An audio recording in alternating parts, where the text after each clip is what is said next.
Buen día, Ya, compañeros. Buen día, licenciado. Estamos en la clase unidad 4. Por favor, si el licenciado quiere verlos, activen su cámara ya. A ver,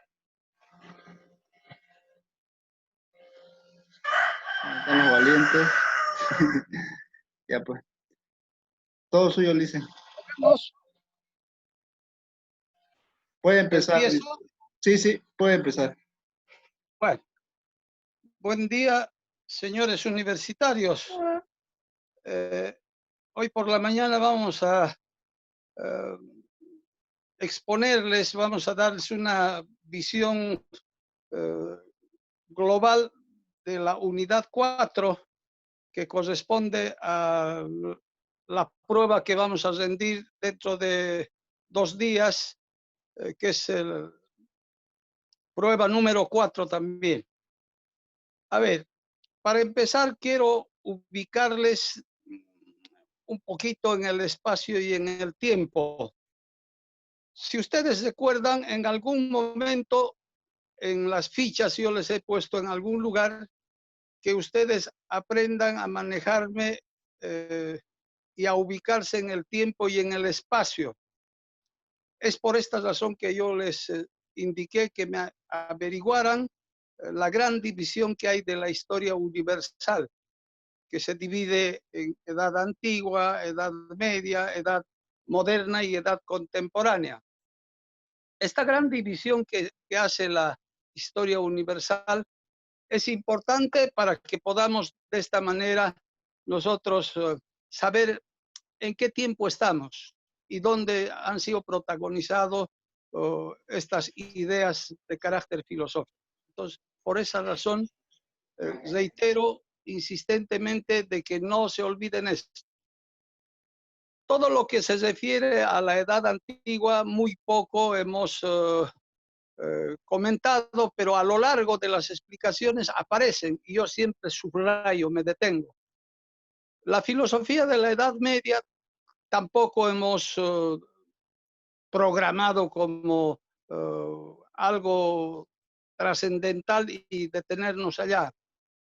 Nosotros hemos empezado a tomar partido para este semestre a partir de la edad moderna. Si recuerdan ustedes, empezamos con el Renacimiento, al margen de las discusiones que hay del Renacimiento y el movimiento humanista, y luego sobre ese tema dimos una prueba hace unos 15, 20 días atrás, eh, desde el Renacimiento hasta la filosofía hegeliana, que es más o menos el inicio también de la edad moderna y el fin de la edad, o el inicio de la edad contemporánea y el fin de la edad moderna.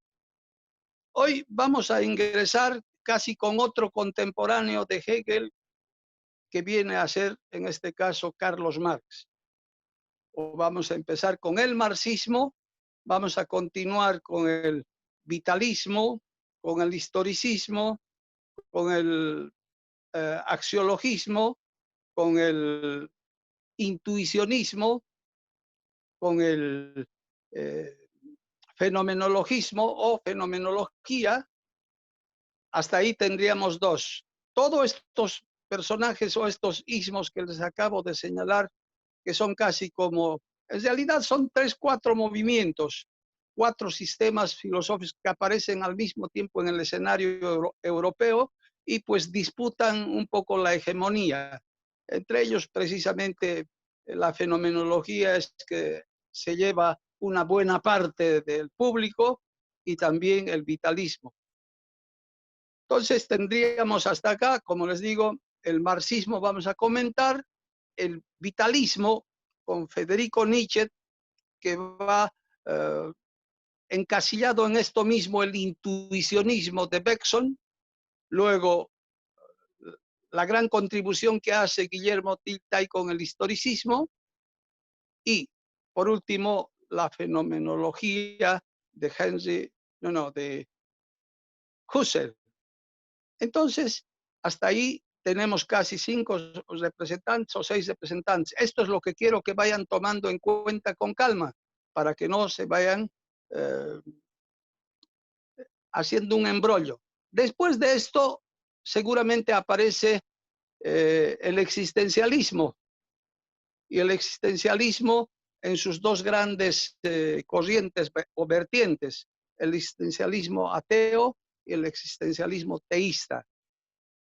Ahí no hemos tomado a todos los representantes, pero sí hemos resaltado en cada vertiente 2 representantes destacados, que son precisamente un alemán y un francés en la corriente atea, que viene a ser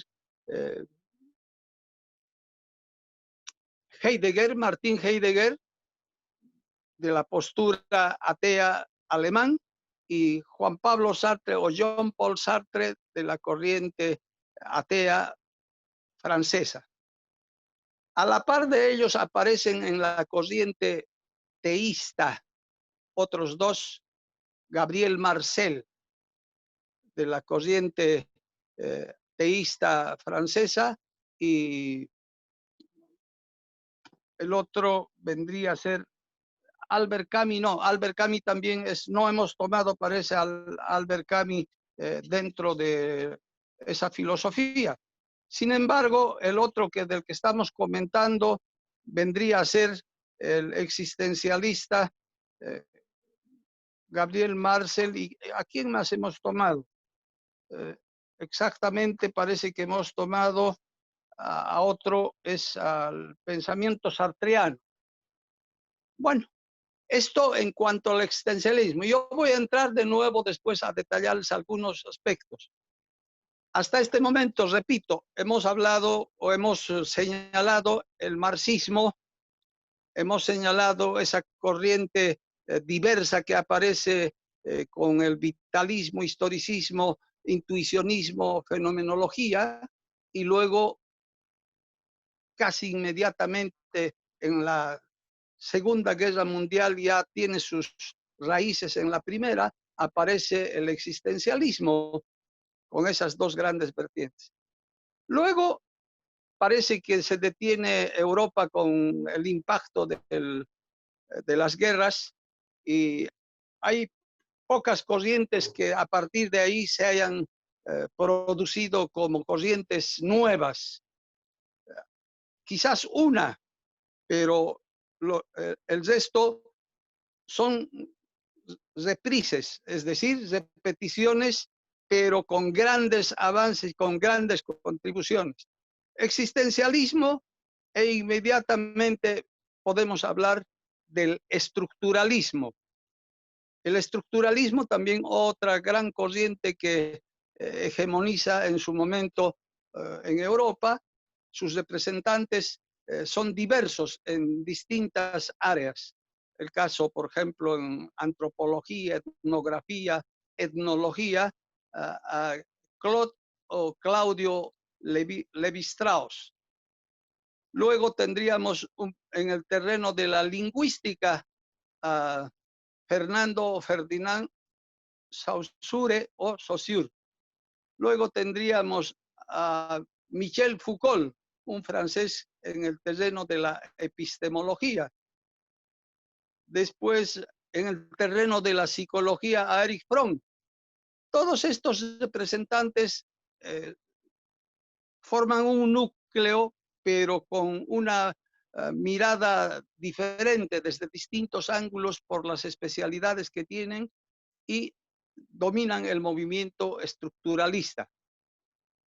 Después del estructuralismo, ya les dije, no aparecen corrientes nuevas que puedan dar direcciones novedosas en el terreno de la filosofía. Hoy en día siguen haciendo precisamente presencia, muchos de ellos todavía viven, es precisamente estas corrientes que se llaman neos, es decir, una renovación de las visiones anteriores que se habían dado. Ya habíamos hablado del positivismo con Comte, aparece el neopositivismo. lo que quiere decir, se renuevan las ideas de Comte con las contribuciones de dos grandes personajes, Bertrand Russell, el inglés Bertrand Russell, y el alemán Wittgenstein, ¿no? Estos dos también van a hacer su contribución importante dentro de la filosofía con el aporte del lenguaje y la lógica. Para terminar, lo que estoy enumerando, los temas o los núcleos de temas que existen, aparece el movimiento neomarxista, que aún permanece en la palestra de la discusión filosófica en todo el mundo. Ya aparecen grandes personajes que precisamente van a tratar de renovar al neomarxismo. Nosotros precisamente hemos dividido en dos partes esa introducción que hemos hecho acerca del neomarxismo y hemos señalado el marxismo, la filosofía premarxista y la filosofía postmarxista. ¿Por qué? Porque el punto de referencia aquí es Marx. De ahí entonces que la filosofía premarxista, hay muchos, desde la Grecia antigua hasta cuando aparece Marx, pero la filosofía postmarxista es cuando deja presencia Marx y en el siglo XX, a mediados del siglo XX, aparece este gran grupo de personajes que van a hacer una crítica, que al mismo tiempo que hacen crítica van a empezar a dar nuevos aportes, una nueva mirada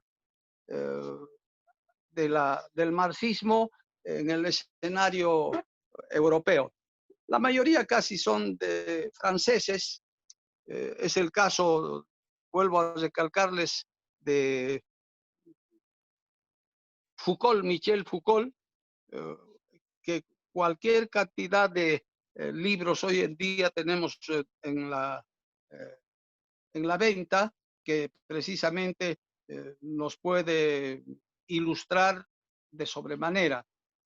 Lo importante de este bloque de pensadores que hoy en día están en la palestra es saber qué es lo que aportaron.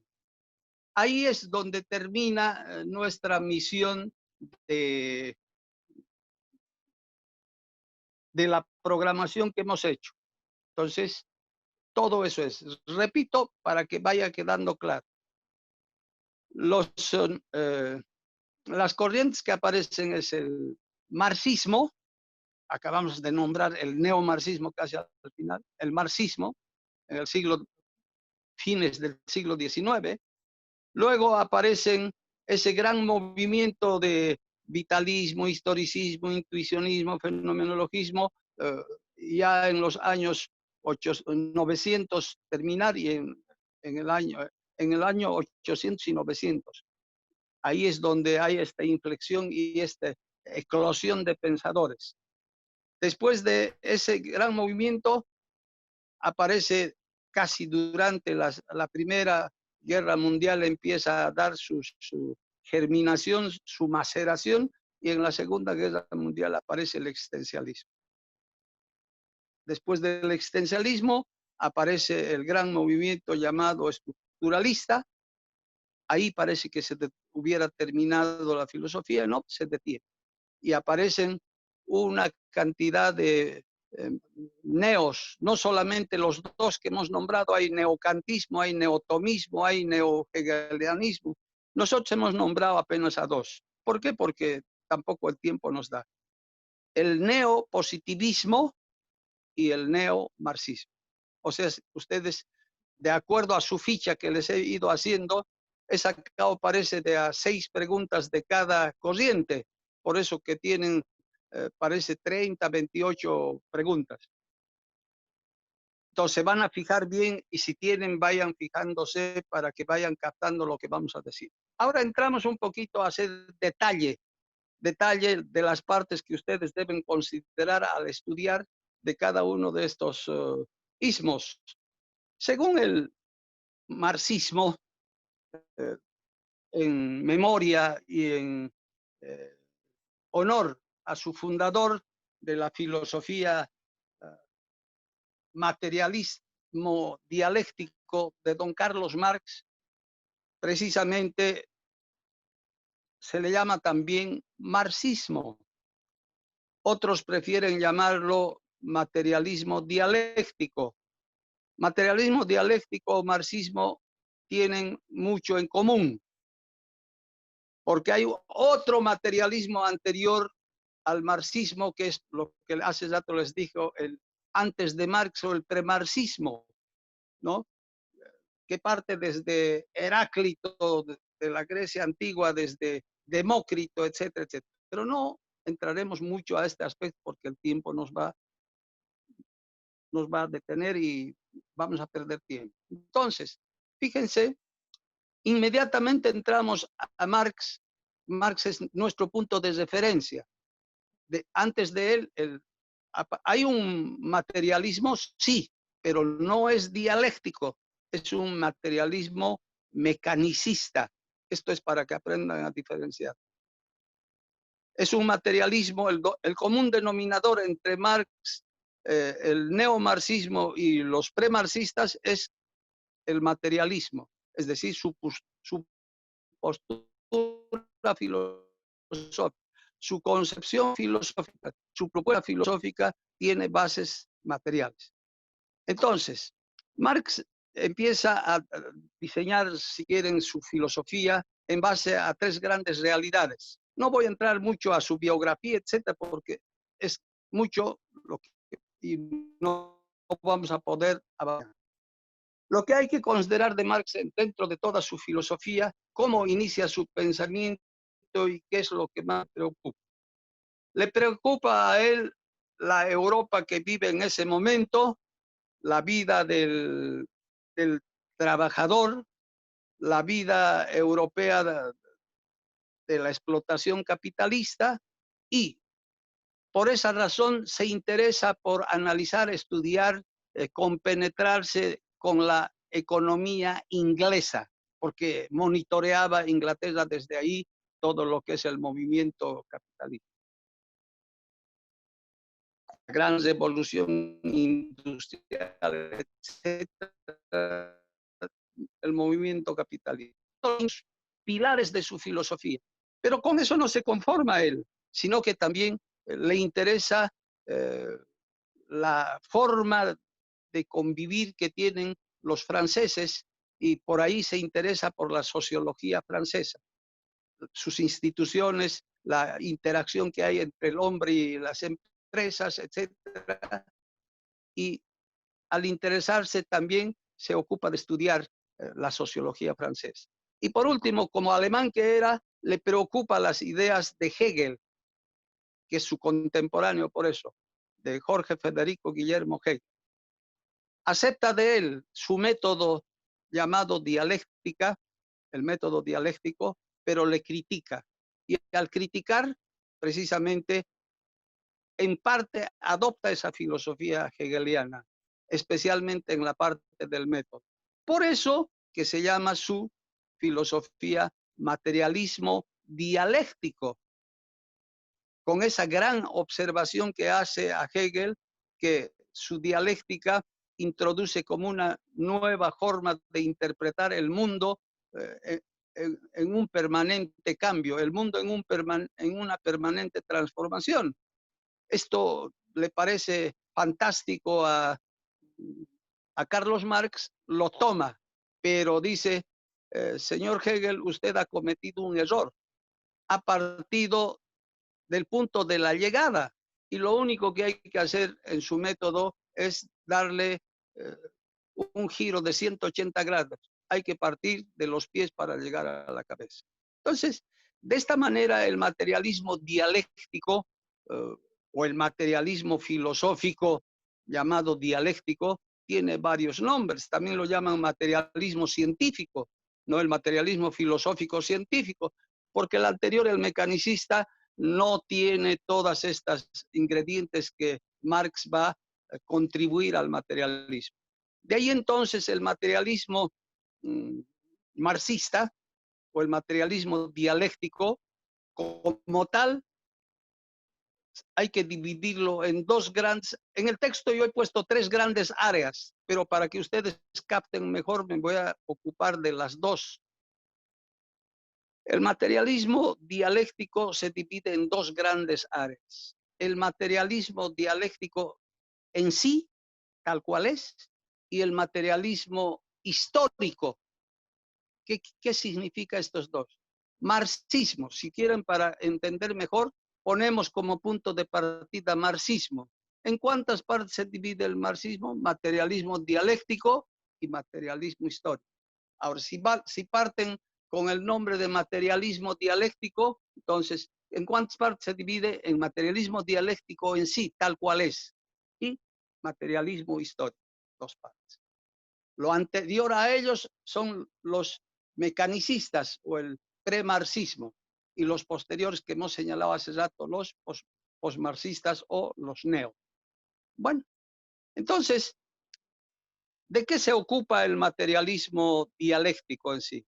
El materialismo dialéctico se va a ocupar de cuestionar, de analizar, de interpretar y de hacer propuestas en el terreno de las ciencias de la naturaleza.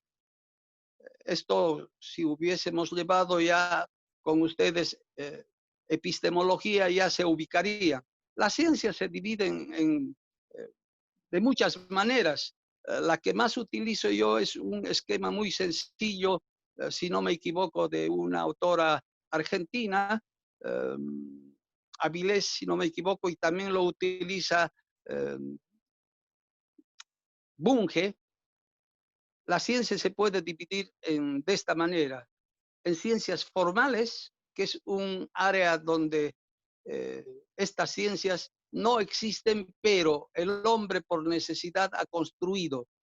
Se los llama también ciencias formales porque es el producto de del diseño que ha hecho el hombre. También se los llama ideales porque las ideas nacen en el cerebro humano. Entonces, a su oposición, a su extremo, están las ciencias naturales, en el que solamente interviene el hombre. Interviene el hombre, en el otro crea el hombre. En las ciencias formales, a las ciencias crea el hombre. En esta otra interviene analizar el hombre. Estas ciencias en las que interviene se les llaman ciencias factuales o fácticas. Muy bien, esta gran división, estas dos grandes áreas, nos da claridad en la filosofía para indicar que unos tienen mucha similitud y parentesco con el mundo ideal y el otro con el mundo real o material. Por eso se llama factum. Factum quiere decir realidad que puedo palpar, tocar, etc. Entonces, las ciencias fácticas se subdividen en dos grandes grupos: las ciencias naturales como tal y las ciencias sociales. Aquí es donde quiero que ustedes capten algo. Pareciera que Carlos Marx había visorado, ya había proyectado, ya había anticipándose a esta situación, ha explicado o ha presentado su filosofía en dos partes. La primera, que es la dialéctica, el materialismo dialéctico, que se va a ocupar de analizar a estas ciencias naturales, a todo lo que es la naturaleza, en el cual no tiene la intervención del hombre. El hombre no es protagonista, sino partícipe de su transformación, partícipe de su modificación, de su aceleración, etc. Y al otro lado estaría las ciencias fácticas sociales, en el cual el hombre es el verdadero protagonista. Ahí estarían, no sé, la sociología, la antropología, la economía, la política. Ahí tal vez, no quiero entrar para futuro, saldrían las ciencias psicológicas o la psicología, participando de las ciencias naturales como la biología y participando de las ciencias sociales como la sociología. Entonces, para que se puedan dar cuenta, la filosofía marxista tiene como punto de partida, recalco, estoy volviendo otra vez para que capten, la economía inglesa, la sociología francesa y la filosofía alemana.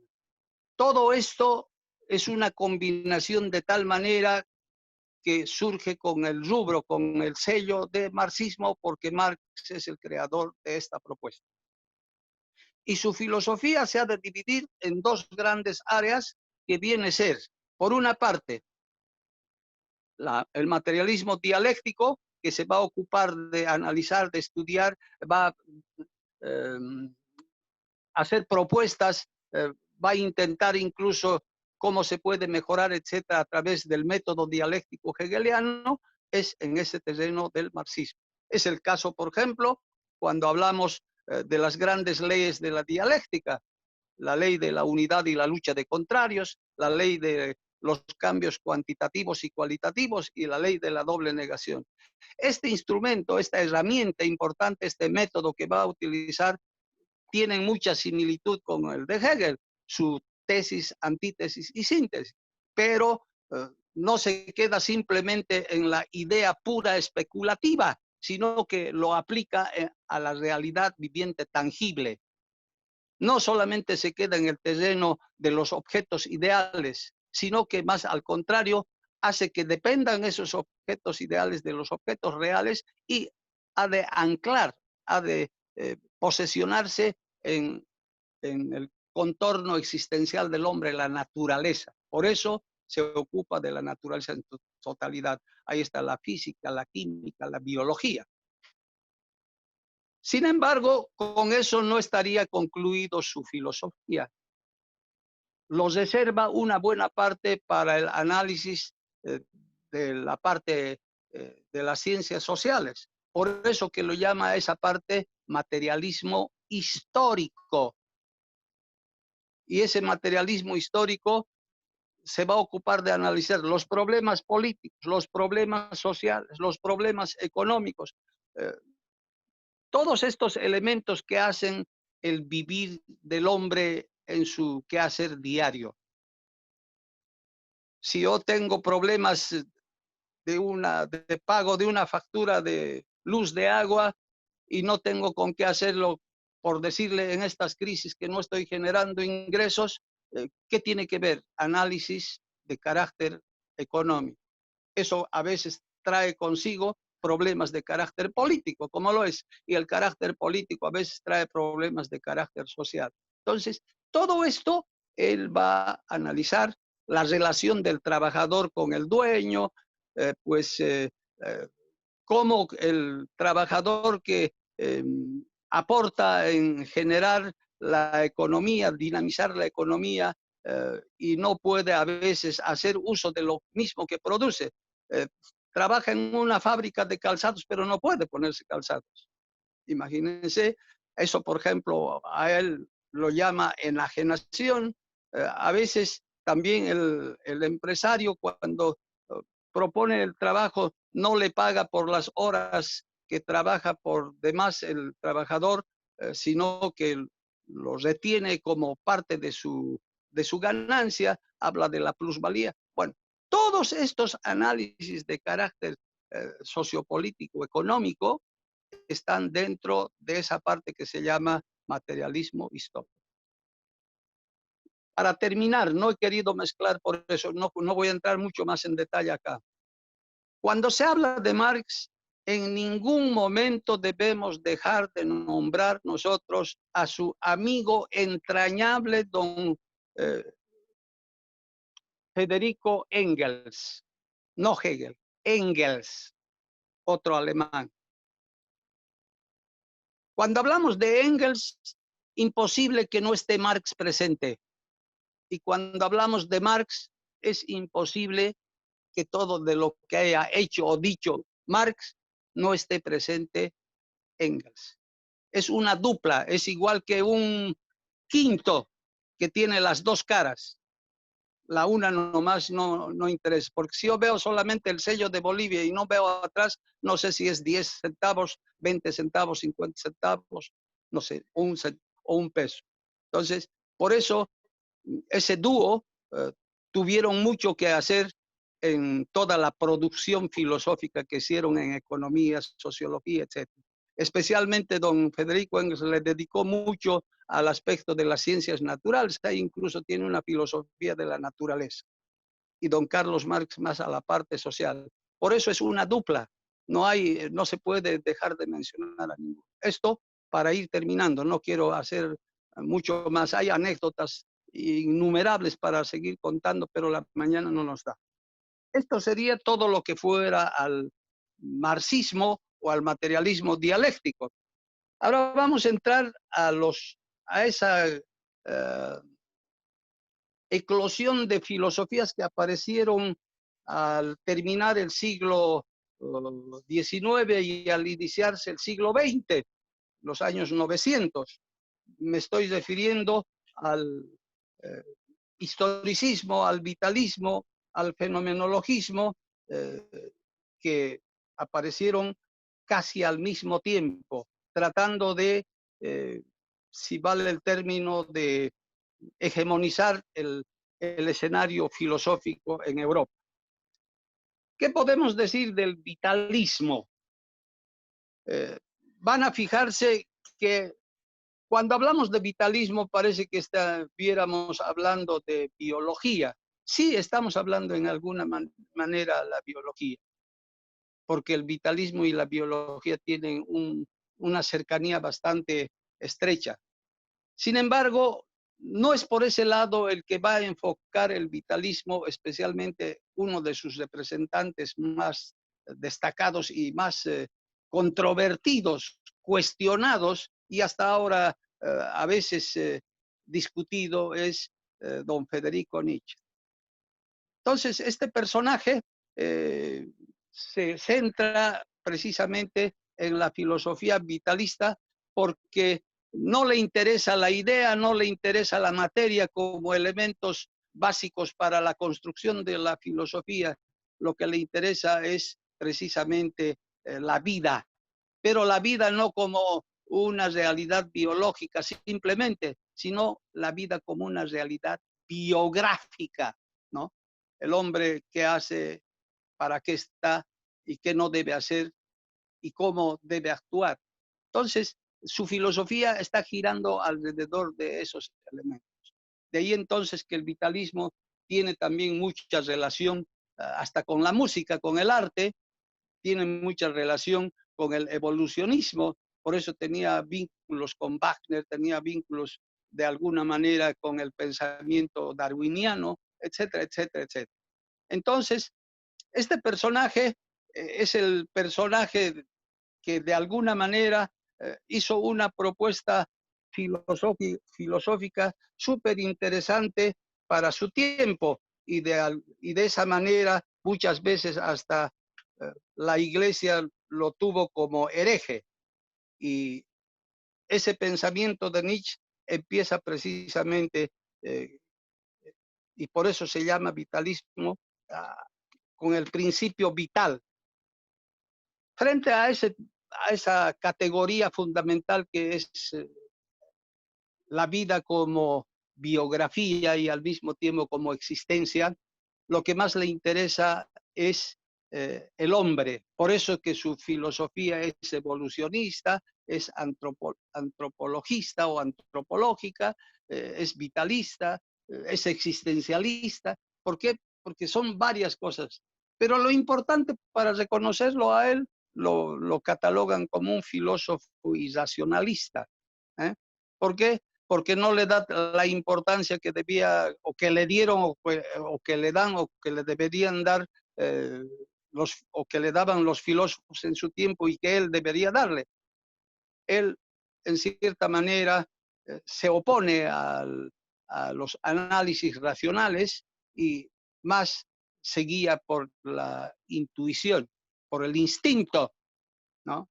Entonces, de ahí que también tiene alguna relación con el intuicionismo de Bergson. Y por eso que Bergson también ingresa como vitalista. Nosotros lo hemos separado como intuicionista por la sencilla razón de que él, en su propuesta que hace, toma la intuición, lo subraya la intuición y lo engarza al principio del elan vital, al principio de la energía vital.